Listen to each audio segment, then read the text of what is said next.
Hi, Misha here. Amidst all the talk of the IWI Galil Ace Gen 2, or just Ace Gen 2, I felt like taking mine out again. This is, of course, the original Galil Ace pistol. This one in 5.56 by 45, 5.56 NATO. And it has the 8.5 inch barrel and factory folding hinged there arm brace. This has always been a fun little gun, so let's run a few more rounds through it just because. Let's let the Ace stretch its legs.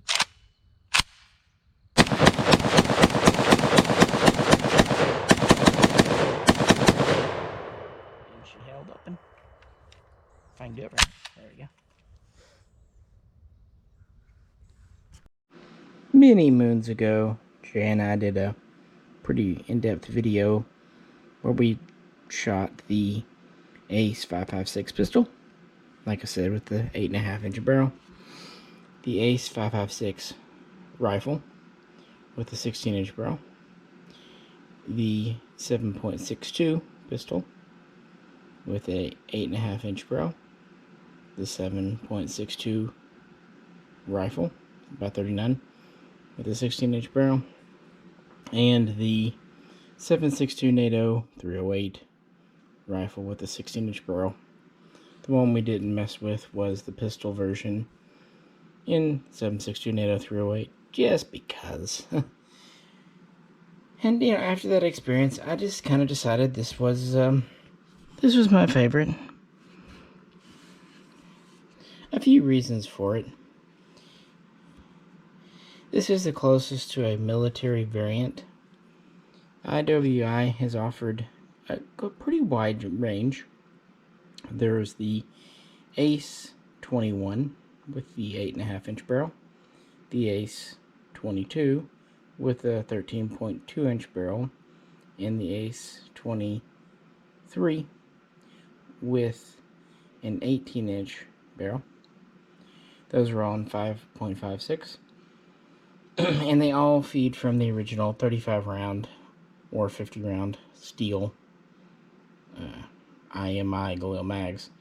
But they do have this version here with the NATO magwell. They, at least traditionally, have done it in the Ace N21, 8.5 inch, and Ace N22, 13.2 inch. And the other calibers, well, for 7.62 by 39, we have the Ace 31 that has an 8.5 inch barrel, and we have the Ace 32 which has a 13.2 inch barrel.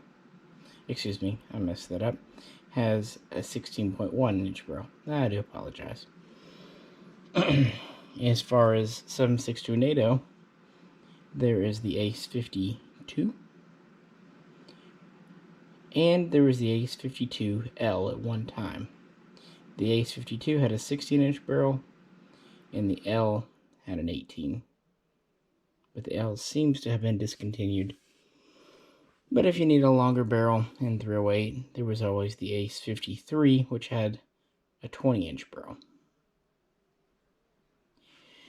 And in recent times, as we know, there have been some 5.45 Aces in America, but I have not seen a designation for a military select fire version of the Ace. And interestingly, the IWI didn't really market the Ace for the IDF, the Israeli Defense Forces. In fact, IWI really didn't initially create the Ace. That honor would go to Endemol out of Colombia, although IWI does market it. Now, this was for export, and it actually has achieved a good amount of success. About 18 countries have purchased these in some numbers. I mean, for example, Mexico, it's only used by police, but Chile and Vietnam have adopted variants of the Ace as their standard military issue rifle. And Colombia seems to be getting ready to adopt it in some capacity. It's also produced under license in Chile and Vietnam, and in Ukraine by the Fort Company. In Chile, it's by the Fame Company, who used to make the SG-540. I guess they still do, technically. And again, Colombia, Endemil, who actually kind of created the design, naturally makes it. So it's been a pretty successful design, all told. And really, the Galil Ace is just an evolution of the original Galil, specifically the micro Galil, known as the MAR, the MAR.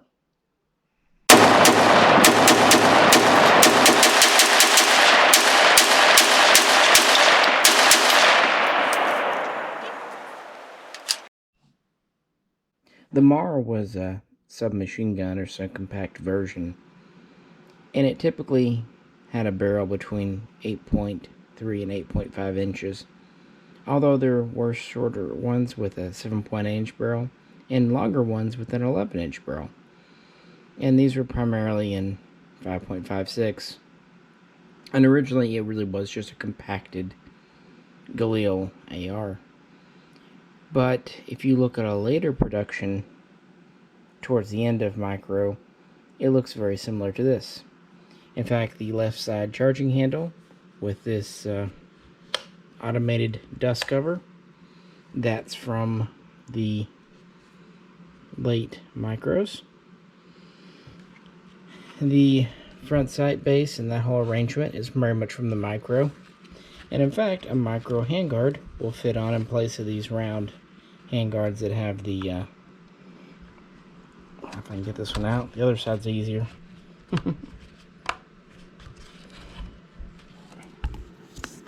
Anyway, the handguards are actually interchangeable too. Now it's going to be a jerk to me when I was doing it earlier. Fine, we'll do the other side. You know the deal though, but my point is the handguards do actually interchange, which is kind of interesting. There we go. We have the pick rail under here, and you see this big screw that goes to the top. That's the same kind of screw that attaches for the micro Galil handguard. And actually this polymer lower, it's just bolted on to a regular machined receiver. We have a right side safety only lightning cut bolt carrier. The barrels on these would be cold hammer forged and chrome lined in 5.56. They have a 1 in 7 twist. In 7.62x39, they have a 1 in 9.5 twist. And in 7.62 NATO 308, they have a 1 in 12 twist. And in 5.45x39, I don't know because no one cares. Okay, of course I'm kidding, but the 5.45 guns are so new that I couldn't find an accurate twist rate. But I would suspect it's the same as most AK-74s, which would be about a 1 in a 7.8. Although it could have the faster 1 in 6.3, I suppose. Just depends. So even though this looks very different, the bones are still very much Galil. The sights are still very late style micro Galil. Interestingly, they're very similar to the sights found on an Uzi, like the mini Uzi. We have a tritium dot front and a 2 tritium dot rear, so 3 tritium dots in total for low light night situations. The charging handle does reciprocate. Again, this version does feed from Stanag mags. Even has a bolt hold open catch. Kind of unique for this gun. We have the regular Galil safety here. Storage compartment and the pistol grip. I think I grabbed a Beretta mag. Standard NATO mag. Well, some people will take these polymer lowers off and convert them back to more of a traditional look, which you can do. Here's our mag hold open.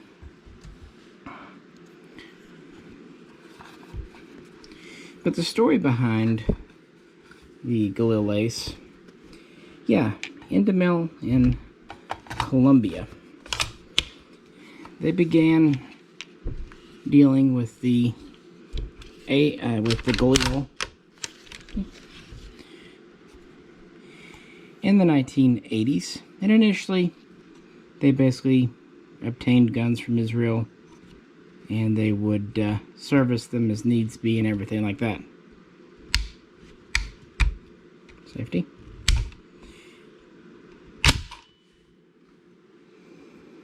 But as time would go on, they would make more and more parts in Colombia. And by the early 21st century, they had everything they needed to pretty much make their own Galil. And they would do the ARM, the AR, probably the SAR. Now initially the Galil would release the AR and ARM would have an 18-inch barrel, 5.56, full-length gas system. Then they would, at the same time as they released those, they would do the SAR, which had the 13-inch barrel and a slightly shorter, kind of a carbine-length gas system. And the Galil SARs are pretty famous because they were used by the IDF's tank corps. But the micro would come along with a very short gas system, and like we already talked about, a barrel, typically 8-point-something inches long. Well, looking at the design, Indamil thought they could update it and modernize it. And by this point, it was still IMI up until about 2005, then that became IWI. It was fine. They were moving on. They were working on the TAR-21, the Tavor. And they were pretty much done with the Galil. So they let them do what they wanted. And so Indamil looked towards making the design more modern, able to use newer accessories, sighting devices, what have you. More accurate. Lighter weight, because the heavier weight of the Galil was a common complaint. And actually more reliable. People often think of the Galil as being this ultra reliable AK machine, but the truth is, it had its good and bad points. And really one of its biggest attractions were its own 35-round magazines. When they were brand new, they worked well. They were heavy-duty steel, but they tended to get dented easily, especially the feed lips. And so what they came up with, they started work around 2006. It would last a couple of years. They would rework over 40 parts, 40 components of the Galil, making a dozen of them go from being steel to polymer, making some others more modern, able to be made with CNC equipment, more precisely made. For example, the Ace here has the so-called Galil sniper trigger versus the standard, and I definitely think it's an improvement over the military trigger. Others might disagree. So they really reworked the design. Of course, the most differences were the buttstock, the pistol grip, like I said, the trigger, some of the lower, the handguard. The funny thing is, they were able to shave off a good chunk of weight, but then they added a good chunk back by the full-length top rail, this handguard system. But nevertheless, the Galil Ace is a lighter gun. So the early versions of this started to be shown off around 2008, and by 2010 it was ready to come to market, and it would take off there as a select fire gun.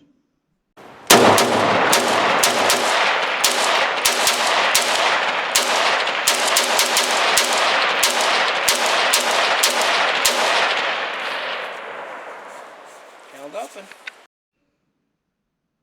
While Endemol and Columbia did a lot of the development work here, keep in mind it was still a licensed design from Israel, and using Israeli blueprints, tooling, and all that good stuff. So of course Endemol would start making these, and then around 2014 you would see other companies jumping in, namely Fort in Ukraine, and this would be about the time Vietnam would get interested. Ultimately, IWI would license and set up a factory over there, I think it was called like Z11, to produce both a long and short barrel version in 7.62x39 for the Vietnamese People's Army, so they could replace their aging AKMs, but of course it would feed from standard AK mags, so they could use all those plus all their ammo. Not a bad choice at all. Now, interestingly, and the stock just folds out, standard Galil, well, arm brace, I should say. The Vietnamese, at least domestically made version, is a bit simplified. It goes back to the right side charging handle and the traditional kind of Galil AK safety over here, meaning that on the left we do away with our fancy dust cover, which is actually something borrowed from the FNC. They also don't have the telescoping buttstock of the standard Ace. They have more of a tubular stock like the original Galil. And they don't have these handguards. They have a traditional kind of Galil handguard. So in a lot of ways, the Vietnamese military version, at least the one made domestically, is kind of a hybrid between the original Galil and the Ace. I just kind of find that interesting. It still has the top rail, still has many of the other modernizations, but it's something they wanted to streamline for mass production. And again, this was never meant for the IDF, and they had an opportunity to buy it if they wanted it, but they didn't. To be fair, even the original Galil had limited success in the IDF. Instead, they chose, after basically being given them, the M16A1 and the CAR-15. So the Galil was in pretty short and limited service between the mid-70s and early 80s in the IDF. About the only ones that hung around for an extended period were those Galil SARs and tanks, which weren't really taken out till about 2003. Now they went a different direction. They ended up kind of briefly adopting the TAR-21, but then really settling on the Tavor X95 as we know it. And that's the standard, along with various ARs, M4s that are still very much in IDF service today. So this gun, the Ace, is mostly used in places like East Asia and South America. And it has been used in a few different things, including Mexican federal police have used it quite a few times in drug enforcement things. So it has seen field use. And the reason I decided to pick this version, I just really like how it shoots. And I do like that it's really the only variant we have here with the last round hold open, which is I think a neat addition.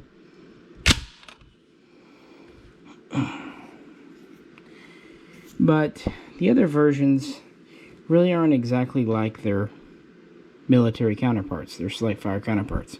The Ace carbine with the longer gas system and 16-inch barrel, well, the barrel's a little too long to be an Ace 22, but a little too short to be an Ace 23. which has the 18-inch barrel.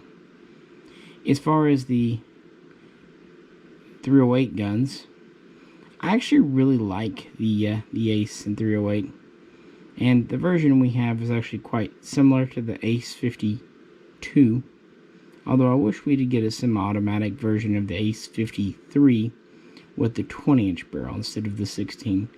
That's just personal preference. And I do like that the 308 version feeds from standard SR25 mags. So that would have been my second choice. Now the 308 pistol, I just never really saw use for. But if you do, that's cool. This 11-inch barrel with the 308, yeah. As far as the 7.62 by 39 pistol and carbine, frankly, my biggest deal with those, and I say this being a person who has shot an AK or two in his life, especially 7.62 by 39, they just felt a little punchy, a little more recoil than I would have kind of expected. So I kind of think they feel a little overgassed. In other words, I didn't think they were the most pleasant to shoot. They are very reliable and very well made, but I just thought they didn't feel as nice to shoot as some of my other 7.62 by 39 guns. Meanwhile, I really liked how the 5.56 here shot. I enjoyed the recoil impulse. I liked that it fed from standard mags, and I like that it's a shorty that is reliable. It's actually quite difficult to find a short, reliable gun. Typically with 223, 5.56, once you dip below 11 inches, 10 maybe, yeah, it gets a little tricky. But yeah, this is a very well done firearm, and it's a true, the pistols especially, are true Israeli imports. Now the carbines, of course, need to be assembled here for 922R, but the pistols can come right over. So this isn't an entirely Israeli gun, and that's definitely part of the allure, because for a long time you couldn't get Galils in America, and so prices went bananas on sites like Gunbroker. And even though this isn't your traditional ARM, it is the modern variant, the 21st century variant. And once you get past the modern furniture and the modern lower, the bones underneath again, this is a true machined receiver. This is a cold hammer forged chrome line barrel. By the way, this has the more modern half by 28 pitch with a removable bird cage. And it has the same type of dust cover and gas tube. In other words, you can really take one of these, and if you get a micro Galil parts kit, you can make this look like a pretty traditional micro Galil. If you replace the top cover, the gas tube, handguard, you can remove this lower. You will have to replace a couple of other things, but yeah, you can kind of get back to basics, as it were, which it's an option. I like keeping it as is, but we waited so many years for a true Israeli-made Galil. I'm not going to argue that's the wrong variant. I'm actually just happy it's a micro. This is the first true Israeli micro we've ever had come in, because all the guns from the 80s, well, those were based on the ARM with the 18 and later 16-inch barrel. So it's just a gun I enjoy having. It's well made, and at a time you could pick these up for $1,000 new, although retail they're more in the $1,400 range for the pistol. Prices have been a little all over the place, frankly, but for an Israeli-made gun of high quality, in my opinion, it's well worth the squeeze. And that's just the Gen 1. With the Gen 2 Ace recently just out, that should be really fun. They're going to a more modern M-lock, a slimmer handguard. They have reworked the safety a wee bit. Also, They've reworked the trigger, although again, I think this one's perfectly fine. So it's nice to see that IWI is progressing the design. And with the new Gen 2 545, it seems to be on the menu permanently. I know when the Gen 1 545s came out, they said it was a limited time thing, one-time thing. I guess technically they weren't lying. For the Gen 1s, they were limited. But now we have the Gen 2s coming out, and it does seem like when IWI produces something, they do import them in quite large numbers. So with that, I just thought we would talk about this again. It's been a while since it's come out.